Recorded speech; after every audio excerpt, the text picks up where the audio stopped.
Join us for this week's On the Conservation Front as we dive deeper into critical water issues facing the state.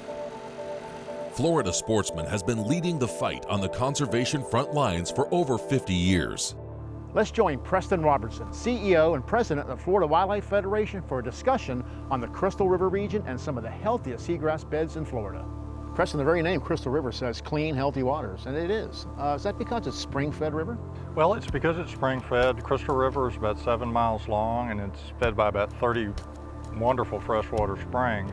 But the reason why it's so pure as it is because most of the land in the watersheds around these springs and the watershed of the river itself are all protected. So there's no pollution, or a lot less pollution going into them. You know, state scientists recently mapped seagrass off this coast and found much of its area is stable or even increasing in density. Can you comment on that? Sure, I think that's great news, and it may well be the only place in state marine waters where that's true. It's a reflection to me of the fact that all these waters, or at least most of them, springs and the rivers, are protected and have buffers around them to keep the pollutants out of them. Because when you have pollutants coming in and you have turbidity issues and the water darkens up, the seagrasses can't grow, and that's not happening here. So-called biosolids, just like a marketing term for human sludge, human sewage.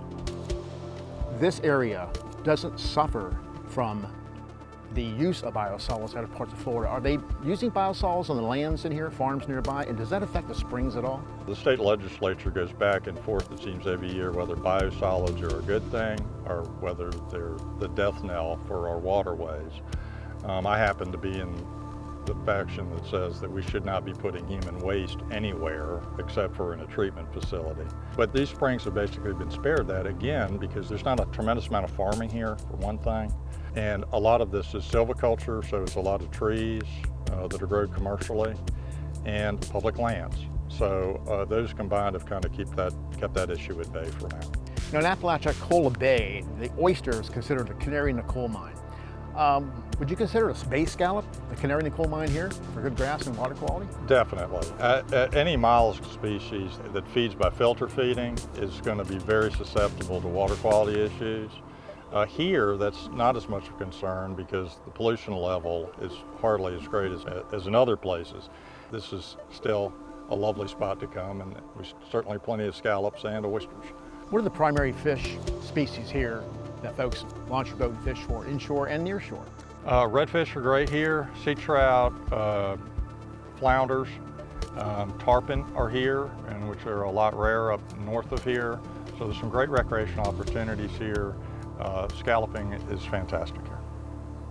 As far as environmental responsibility, on the state's part, keeping the springs clean, take care of the springs that feed this river, what can the individual angler do to help preserve these seagrass flats? Obey the law.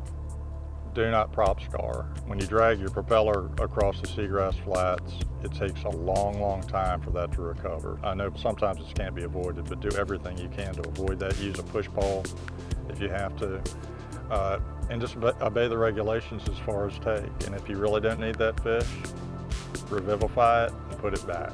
I mean, this is a special place. We're lucky to live in Florida, but we need to take responsibility for keeping it as lovely as it is.